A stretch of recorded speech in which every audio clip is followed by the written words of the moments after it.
Muito bem, nós vamos voltar agora ao Fórum Barão do Rio Branco. Vamos voltar ao Fórum Barão do Rio Branco, sempre ao vivo. Sempre ao vivo. As informações a respeito do julgamento do ex-deputado federal Hildebrando Pascoal. Não é? Não, eu não vou voltar ao vivo agora. Não é agora. Daqui a pouco que eu voltar ao vivo. Porque eu não vou enganar telespectador, não. Não tá ao vivo, hein? Não tá. Não tá. É um VT que eu vou chamar agora. Então, produção, coloca o VT no monitor. Coloca o VT. Imagens, roda. Edivaldo Souza, todo mundo esperava que os depoimentos demorassem uma eternidade. 25 pessoas foram convocadas, mas apenas 15 compareceram. Algumas atestaram que estavam doentes, outras realmente não apareceram porque outros motivos, mas apenas 15 foram ouvidas. 4 foram retiradas porque eram testemunhas de Pedro Pascoal.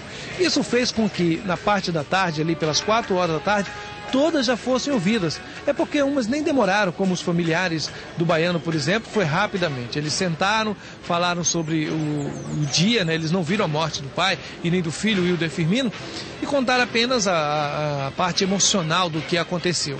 E aí, em seguida, Hildebrando Pascoal foi ser ouvido pelo juiz. Só que ele disse que não ia falar sobre o caso baiano. Preferiu o silêncio. Disse que não conhecia o baiano, que não teve nada a ver com o crime.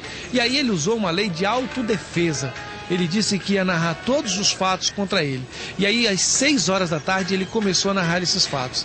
Ele procurou cada uma das suas denúncias, Edivaldo, e pedagogicamente, assim, foi mostrando uma a uma e mostrando os pontos onde ele era acusado e que não existiam provas, como por exemplo no caso Marmitex, onde algumas pessoas apontavam que ele comprou votos por drogas. Só que ele mostrou que algumas pessoas que estavam lá no processo sequer tinham título eleitoral, então não tinha como ele trocar o voto por essa droga. Algumas pessoas questionaram por que essas provas não foram mostradas na época em que ele foi denunciado, onde ele foi julgado e até condenado pelo crime da compra de votos. Bem, só que aí ele foi se estendendo, mostrando caso a caso.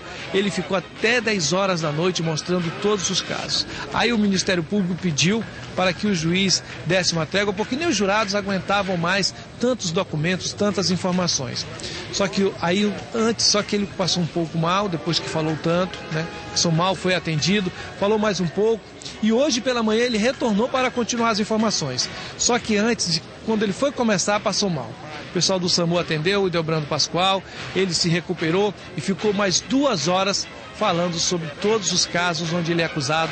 Disse que existe um complô político, uma armação de membros do Judiciário, Acreano e também do Ministério Público. Segundo ele, houve uma armação e também que era orquestrada colocou a culpa nos jornalistas. Disse que os veículos de comunicação do Acre também ajudaram a implantar provas contra ele. Quer dizer, ele é um preso político. E aí não disse nada sobre o caso baiano. Disse que ia responder todas as perguntas e esperou até o final. Você parece que tem uns trechos aí, Edivaldo, já preparados sobre os principais depoimentos de ontem, do que ele falou. Então nós vamos ouvir.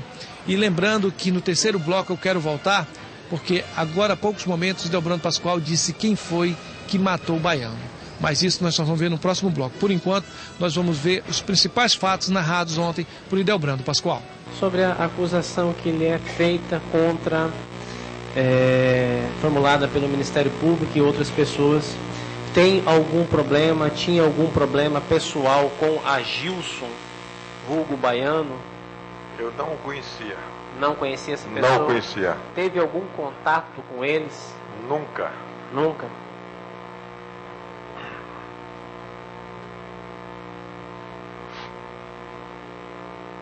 Com os demais acusados aqui presentes hoje, o Alex e o Adão Libório, qual era o relacionamento que o senhor tinha com o Alex? Qual era o vínculo que se tinha com o Alex? Profissional. Profissional? Profissional. Fazia parte de segurança pessoal, alguma coisa ou não? O Alex, ele estava à disposição do gabinete militar, porque lá recebia 2 soldos a mais. Mas ele ficava à vontade. E ele ficava à vontade. Adão Libório? Adão Libório não tinha. Ele diz que é meu primo, tá certo? Ele tem orgulho. Antes chega, ele nunca negou, diz que é meu primo. Mas eu não sei quem é o pai dele, eu não conheço os parentes, conheço alguns irmãos dele, mas ele diz que é meu primo, tá certo? E nunca fui íntimo dele. Ok.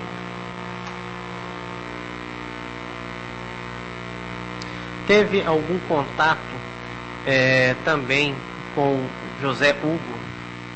José Hugo? Não, senhor. Não. Com Gerson Turino, Ana Cláudia? Não conheço. Ana Cláudia, eu cheguei a conhecê-la. Já conheceram? Em que situação que conheceu? Eu a conheci lá no galpão do Alípio. Galpão do Alípio. Alípio. Qual era a relação que o senhor tinha com Alípio? Cordial. Era amigo, frequentava a casa? Não. Não?